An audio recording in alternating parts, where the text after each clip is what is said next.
Welcome you all in current trends with Gaurav. देखिए, कल के पार्ट में हमने पढ़ा था सूरत में लूट और मुगलों से जो मुठभेड़ थी। तो आज के पार्ट हम कवर करेंगे हम शिवाजी के पार्ट में आगरा में आमंत्रण और पलायन। शिवाजी को आगरा बुलाया गया, जहां उन्हें लगा कि उन्हें उचित सम्मान नहीं मिल रहा है। इसके विरोध में उन्होंने अपना रोष भरे दरबार में दिखाया और औरंगजेब पर विश्वासघात का आरोप लगाया।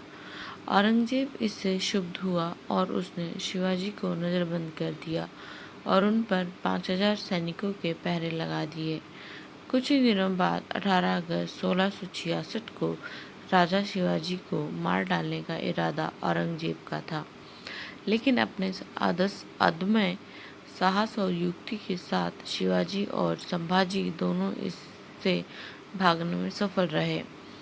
17 अगस्त 1666 संभाजी को मथुरा में एक विश्वासी ब्राह्मण के यहाँ छोड़ शिवाजी महाराज बनारस गए। पूरी होते हुए सकुशल राजगढ़ पहुँच गए। 2 सितंबर 1666 इससे मराठों को नवजीवन सा मिल गया। औरंगजेब ने जयसिंह पर शक करके उसकी हत्या विष देकर करवा डाली। जसवंत सिंह के द्वारा पहल करने के बाद सन 1668 में शिवाजी ने मुगलों के साथ दूसरी बार संधि की। औरंगजेब ने शिवाजी को राजा की मान्यता दी। शिवाजी के पुत्र संभाजी को 5000 की मनसबदारी मिली और शिवाजी को पूना, चाकन और सुपा का जिला लौटा दिया गया, पर सिंहगढ़ और पुरंदर पर मुगलों का आधिपत्य बना रहा। सन 1670 में सूरत नगर में दूसरी बार शिवाजी ने लूटा। नगर से 132 लाख की संपत्ति शिवाजी के हाथ लगी और लौटते वक्त उन्होंने मुगल सेना को सूरत के पास फिर से हराया।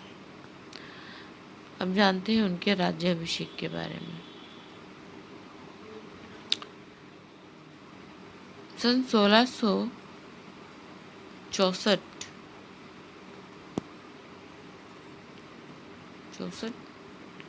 तक शिवाजी ने उन सारे प्रदेशों पर अधिकार कर लिया था जो पुरंदर की संधि के अंतर्गत उन्हें मुगलों को देने पड़े थे। पश्चिम महाराष्ट्र में स्वतंत्र हिंदू राष्ट्र की स्थापना के बाद शिवाजी ने अपना राज्याभिषेक करना चाहा, परंतु मुस्लिम सैनिकों ने ब्राह्मणों को धमकी दी कि जो भी शिवाजी का राज्याभिषेक करेगा उनकी हत्या कर दी जाएगी।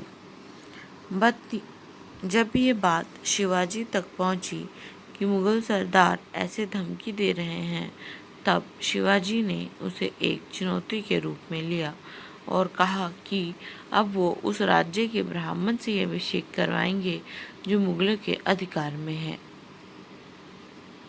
शिवाजी के निजी सचिव बालाजी जी ने काशी में 3 दूतों को भेजा, क्योंकि काशी मुगल साम्राज्य के अधीन था।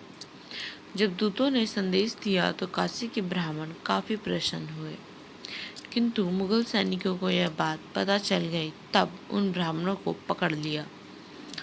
परंतु युक्तिपूर्वक उन ब्राह्मणों ने मुगल सैनिकों के समक्ष उन दूतों से कहा कि शिवाजी कौन है, हम नहीं जानते, वे किस वंश से हैं।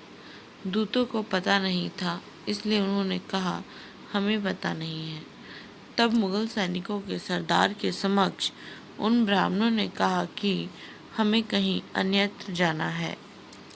शिवाजी किस वंश से हैं आपने नहीं बताया, अतः ऐसे में हम उनके राज्याभिषेक कैसे कर सकते हैं। हम तो तीर्थ यात्रा पर जा रहे हैं और काशी का कोई अन्य ब्राह्मण भी राज्याभिषेक नहीं करेगा जब तक राजा का पूर्ण परिचय न हो, अतः आप वापस जा सकते हैं।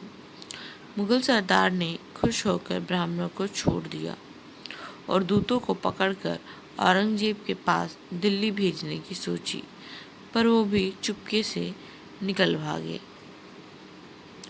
वापस लौटकर उन्होंने ये बात बालाजी आओ तथा शिवाजी को बताई, परंतु आश्चर्यजनक रूप से 2 दिन बाद वही ब्राह्मण अपने शिष्यों के साथ रायगढ़ पहुँचे और शिवाजी का राज्याभिषेक किया।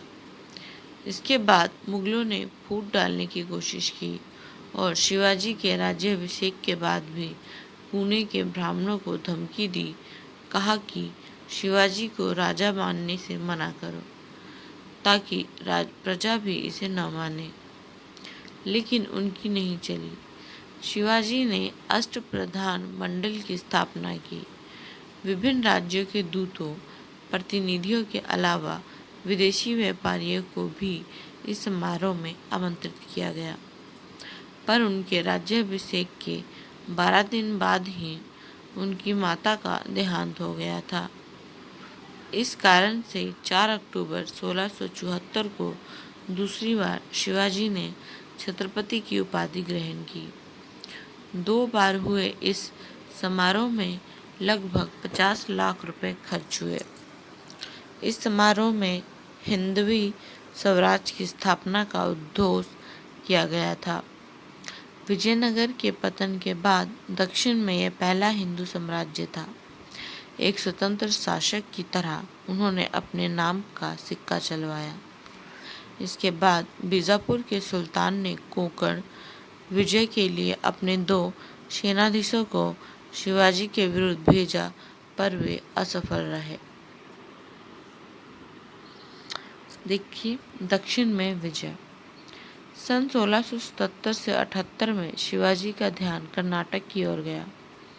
बम्बई के दक्षिण में कोंकण, तुंगभद्रा नदी के पश्चिम में बेलगांव तथा धारवाड़ का क्षेत्र, मैसूर, बेल्लारी, त्रिचूर तथा जिंजी पर अधिकार करने के बाद 6 अप्रैल 1680 को शिवाजी का देहांत हो गया। इसके बाद के पार्ट्स हम नेक्स्ट पार्ट में करेंगे। ठीक है, आज के इस भाग में इतना ही। आपको वीडियो कैसा लगा? लाइक शेयर सब्सक्राइब हमें कमेंट करके ज़रूर बताइए और वीडियो को लाइक शेयर सब्सक्राइब कीजिए।